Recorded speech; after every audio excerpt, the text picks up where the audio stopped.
Ivan, Ilich, and Lenin. Three brothers born in a house in Caracas, Venezuela, adorned with portraits of Marx and Lenin. These names were not merely a family choice, they were the first lines of Ilich Ramirez Sanchez's destiny. This house was not a poor shanty, it was a gathering place for the political elite of Latin America. José Altagracia Ramirez Navas, a communist intellectual, was not just an attorney, but a staunch Marxist-Leninist. Despite this life of affluence, Ilich was surrounded not by toys, but by portraits of the founding fathers of the Soviet Union, political brochures, and revolutionary discussions. His father, by naming him and his brothers after great Soviet revolutionaries, had tried to chart their life's course from that day forward. Ilich was raised right in the heart of ideology, with an almost innate revolutionary mission. Ilich's childhood began in this ideological crucible, but as he grew up, he was introduced to a very different face of Caracas. In the late 1950s and early 1960s, Venezuela was one of Latin America's fastest-growing economies. Its oil wealth split the capital into two distinct worlds. On one side, the rich, with their wide boulevards, modernist apartments, and neighborhoods that appeared safe from the outside. On the other, strikes, street battles, coups, and universities where the left-leaning youth were radicalizing. Ilich grew up exactly at the intersection of these two worlds. His family lived in one of Caracas's elite districts.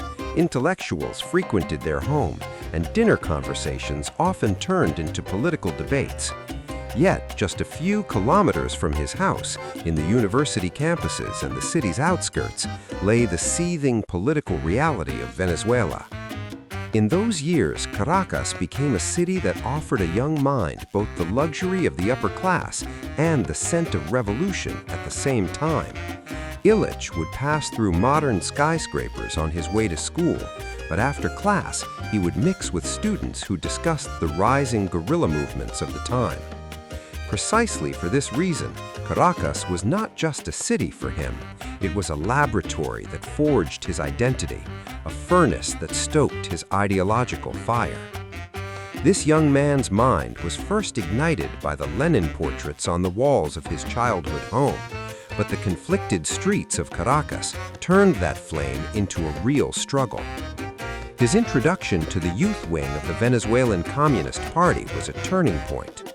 Although young, his theoretical knowledge and fiery character quickly made him a notable figure in the group.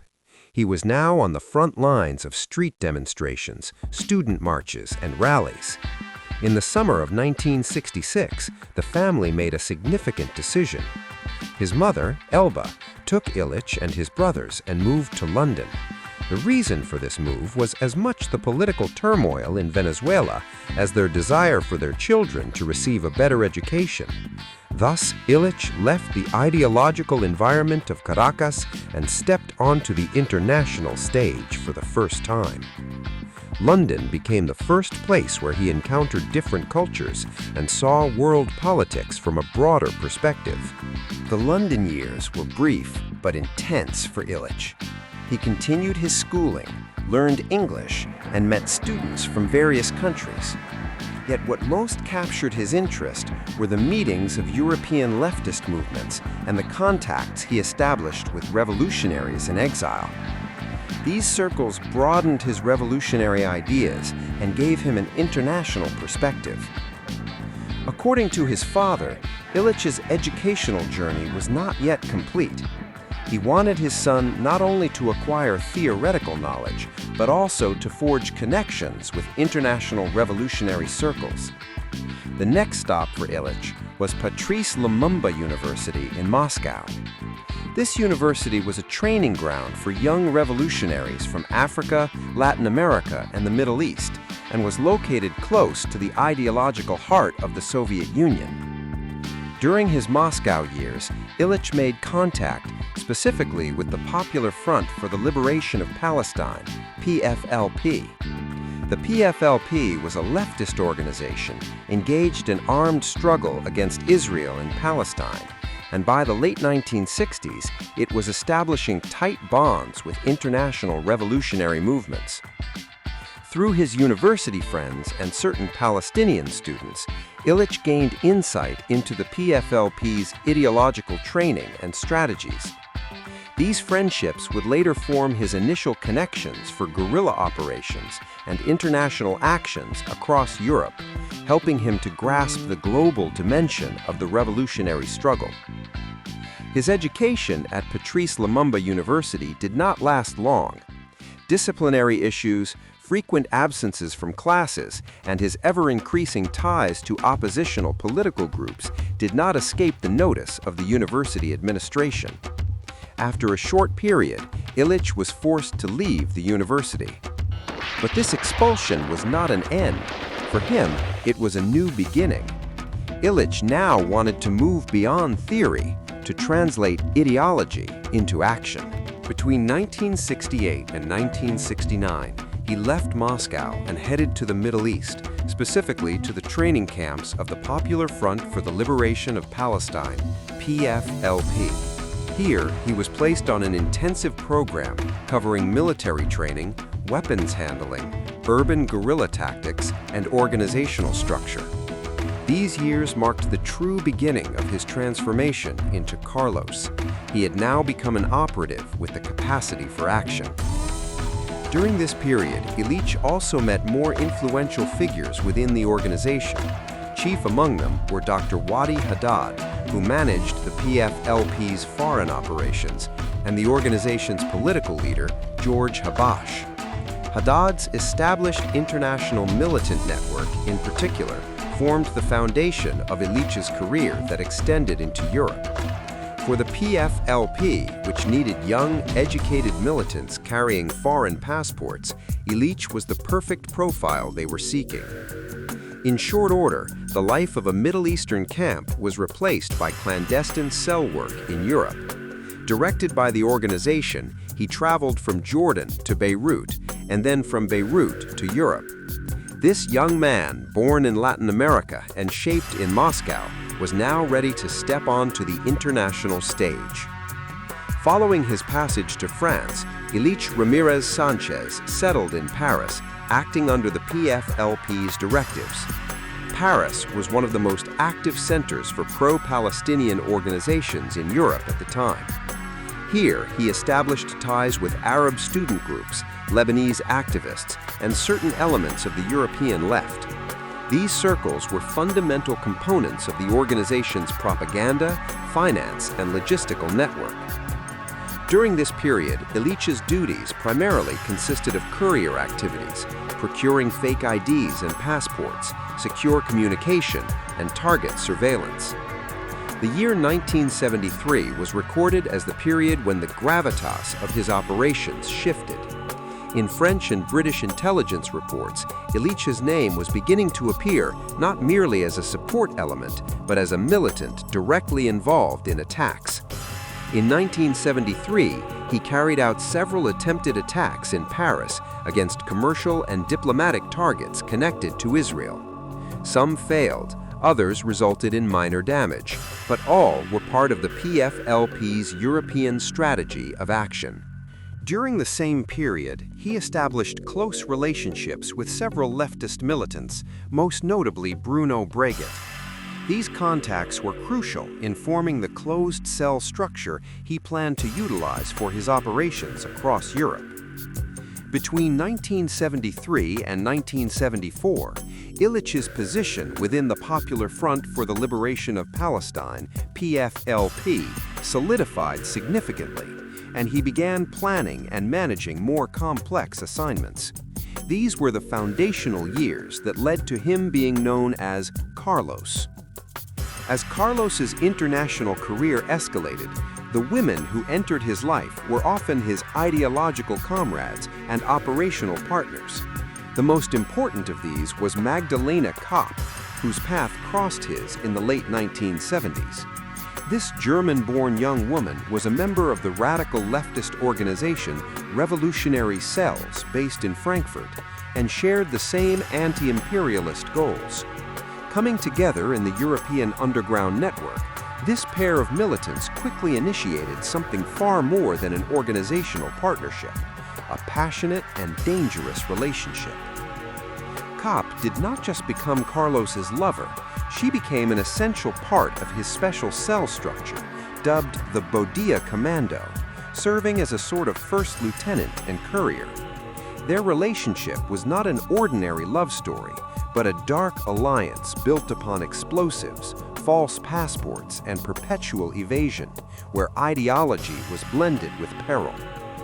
Established in the mid-1970s to avenge the Mossad-assassinated Palestinian leader Mohammed Bodilla in Paris, the Bodilla Commando was Carlos's smallest yet most striking cell within his international network. Operating silently in European cities, this team consisted of militants hailing from various radical organizations, from explosives expert Bruno Breguet to logistical mastermind Johannes Weinrich, from field operative Anis al-Nakash to weapons and fake document specialist Magdalena Kopp. Operations were mostly directed at Israeli targets and individuals or institutions believed to have ties to Mossad. Members of the organization used false identities and variable routes to evade the surveillance of European intelligence services. This structure, with its operations that moved without a trace but generated wide repercussions, was recorded as one of the lowest profile yet highest impact cells of 1970s Europe. The 1970s were the years when oil transformed into a strategic weapon. OPEC, the Organization of the Petroleum Exporting Countries, had become the control center of the global economy, bringing the West to its knees following the oil crisis that erupted after the 1973 Arab-Israeli War. It was precisely in this climate, in the winter of 1975, that the world's most powerful oil ministers convened at the OPEC headquarters in Vienna.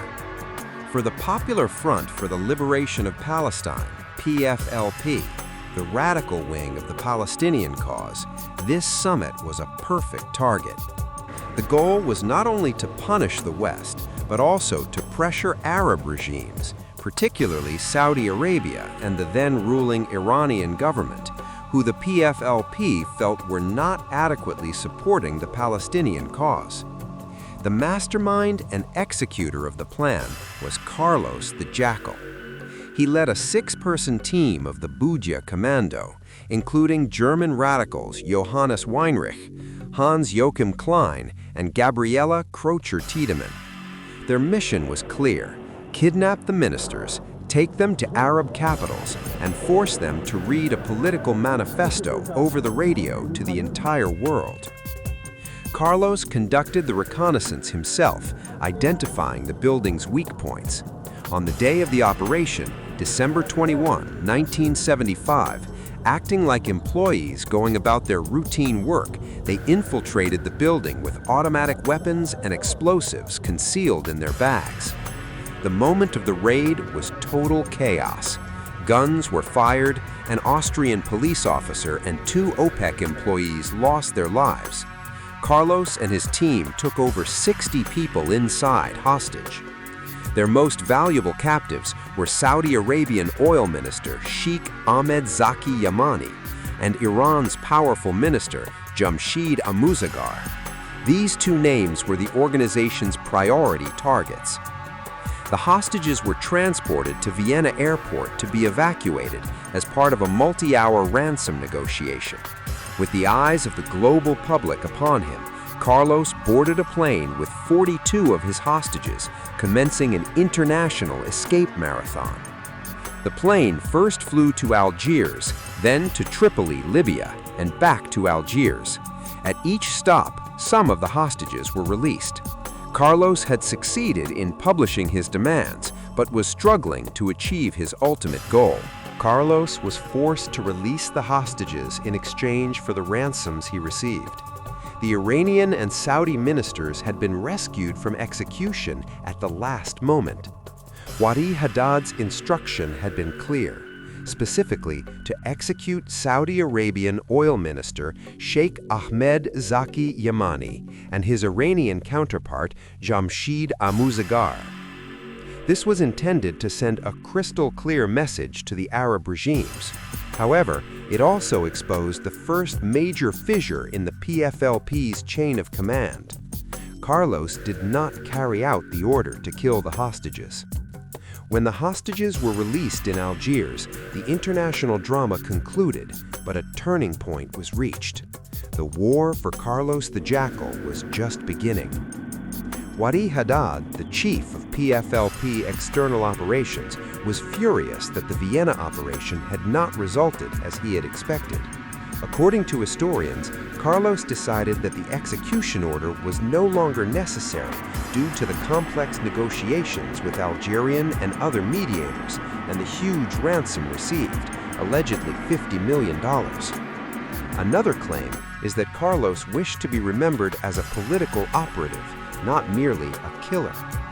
Whatever the reason, this act of disobedience was unforgivable for Haddad. Haddad accused Carlos of treason. The OPEC raid ceased to be a victory and instead became an operation that eroded Carlos's internal organizational trust and burned bridges. From this moment on, the end of the Budia Commando was imminent. Carlos had lost Haddad's backing. He no longer had the security of logistics, money, or the chain of command. With international manhunts intensifying, the world's most dangerous man was about to become a lone fugitive. After the OPEC raid, as Carlos's name shook international headlines, a new mythology began to form around him in the media. The most critical building block of this legend was the moniker later attached to him, the Jackal. This nickname was not born from an intelligence file or an organizational alias, but entirely from a journalistic error. During an operation in Paris, French police found a French edition of Frederick Forsyth's famous novel, The Day of the Jackal, in a bag believed to belong to Carlos. The novel's protagonist, a fictional assassin, was known for his cold-bloodedness and professionalism. The press reported this coincidence as fact, defining Carlos as the real Jackal. Instantly, a Hollywood-esque figure had been created. The adoption of this nickname by the Western press amplified Carlos's fame even further. The irony, however, was that neither did the book belong to him, nor did Carlos ever identify himself as the Jackal. Yet, the power of the media transformed this misunderstanding into one of history's most enduring code names. Carlos was no longer merely an organizational militant, he was an international brand. But behind the scenes, a much quieter and more destructive process began. For Wadi Haddad, Carlos was now an uncontrolled, unaccountable, and overly popular figure. Haddad's logistical network, the passports secured via the Soviets, the safe houses, the weapons, and the finance pipeline, suddenly began to shut down for Carlos. This meant that for the first time in his career, he would truly have to operate as a lone actor.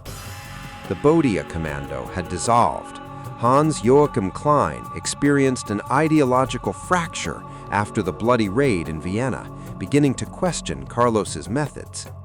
Weinrich chose to remain loyal to Haddad, meaning the core team remaining by Carlos's side had almost completely disintegrated. Following the OPEC raid, a serious competition arose among the world's intelligence organizations over the question, who will manage the Carlos file? The CIA, Mossad, DGSE, Bundeskriminalamt, and MI6 each formed a separate unit to track him. In the second half of the 1970s, Carlos had literally become an intelligence file. He was classified as an international threat that needed to be captured, as much for his political symbolic value as for his operational danger. In this atmosphere, Carlos attempted to build a new security perimeter for himself, moving between the Middle East and Eastern Bloc countries. He established his own operational network and defined himself as a professional revolutionary. During this period, he became a global clandestine weapon by forging secret agreements with the intelligence services of Syria, Iraq, and even the Eastern Bloc. Carlos directed a series of bombings and attempted assassinations in Europe throughout the late 1970s and early 1980s. The most notable among these were the attacks specifically targeting French interests. For Carlos, every operation was also an effort to maintain his international prestige. While Carlos conducted his operations, Magdalena Kopp, a key member of his team and his lover, was apprehended in a car with a comrade in Paris on February 16, 1982. Their vehicle contained explosives and plans for an attack on the offices of the French Arab newspaper Al Watan Al Arabi. Kopp's capture was both a personal blow and a logistical disaster for Carlos. This valuable hostage in the hands of French justice brought Carlos to the brink of a critical decision. To secure Kopp's release, Carlos launched a ruthless wave of retaliation against the French government. Between 1982 and 1983, he organized bombings at train stations and on trains in Paris and Marseille. His aim was to terrorize the French public and force an exchange for Kopp. These attacks led to the deaths and injuries of dozens of civilians. However, the French government did not yield. Following these acts of reprisal, Carlos was forced to halt his operations when international pressure mounted and his actions failed to yield any political benefit. By the mid-1980s, Carlos sought a reliable sanctuary that could protect him and his team. He found this haven in Syria, where he would receive protection and support for many years. By 1985, Carlos had entered a relatively calm period in his golden cage in Damascus. This asylum significantly slowed his operations against the West. While Carlos' reprisal attacks, particularly the 1982 to 1983 train and station bombings, failed to force a direct exchange with the French government, they yielded results indirectly. Magdalena Kopp was tried in Paris, found guilty of participating in acts of terrorism, and sentenced to 5 years in prison. After serving a significant portion of her sentence, Kopp was released in 1985. Carlos had not executed a direct ransom or exchange deal to secure Kopp's freedom. However, her release was widely interpreted as France's move to free itself from Carlos's continued threat of retaliation and a quiet yielding to diplomatic pressures. Once released, Kopp immediately traveled to Damascus, Syria, to join Carlos. This was a tremendous personal and career victory for Carlos. The world's most wanted fugitive had succeeded in freeing his lover from a prison in the heart of Europe. Kopp and Carlos married in Damascus and had a daughter. However, the world was changing. The Cold War was drawing to a close. The Berlin Wall fell in 1989, and the Soviet Union was on the brink of collapse. The regimes that had offered Carlos sanctuary were forced to soften under international pressure. Carlos was increasingly becoming a heavy burden in the eyes of his friends. This last remnant of the old world order could find no place in the new era of diplomacy. In the early 1990s, Syria's declaration of Carlos as persona non grata, an unwelcome person, eliminated his last major pillar of support on the international stage. Expelled from Damascus, Carlos was forced to find a new refuge, Sudan. At the time, Sudan was a haven for international criminals. Carlos lived a relatively quiet life there for a period. However, international intelligence services, especially those of France and the United States, viewed this silence as preparation for an operation. The final escape point for Carlos, long wanted for crimes committed in Europe, was now his most vulnerable location. In August 1994, Carlos was admitted to a hospital in Khartoum, Sudan, to undergo minor surgery. The French Foreign Intelligence Service had secretly reached an agreement with the Sudanese government, Carlos's handover in exchange for valuable intelligence. Sudanese officials raided his hospital room in the middle of the night. Carlos, half asleep, attempted to resist, but his will was broken by the effects of the medication. Blindfolded, he was loaded onto a plane inside a sack. The 24-year-long flight had ended in the silence of Khartoum. When the plane landed in Paris, Ilich Ramirez Sanchez, known as Carlos the Jackal, was finally in the hands of Western justice. Tried in Paris, Carlos was sentenced to life imprisonment for multiple crimes, including the murder of 2 French police officers in 1975. In the years spent behind prison walls, Ilich Ramirez Sanchez not only faced his past, but also found a new ideological and spiritual path for himself. In the late 1990s, he converted to Islam, adding a new identity alongside his name, Salim Muhammad Nouri. He described this conversion as a natural consequence of his cause's roots and his enduring ties to the struggle in the Middle East. Carlos did not fall silent, even behind bars. He kept his political manifesto alive through various books and messages published from prison. Notably, in his 2003 book, Revolutionary Islam, he advocated for the struggle against Western hegemony from an Islamic perspective. In his messages, he repositioned himself as a loyal fighter for the Palestinian and Arab resistance, continuing his defiance against what he saw as the West's attempts to discredit him. So who was Carlos the Jackal? Was he a ruthless supercriminal created by the press? Or was he one of the last representatives of the Cold War, a man who believed in the Palestinian cause but perhaps lost his way, continuing his resistance even with a changed identity? His story is an unforgettable legacy for our modern world, illustrating how terrorism and politics and how ideology and money became deeply intertwined.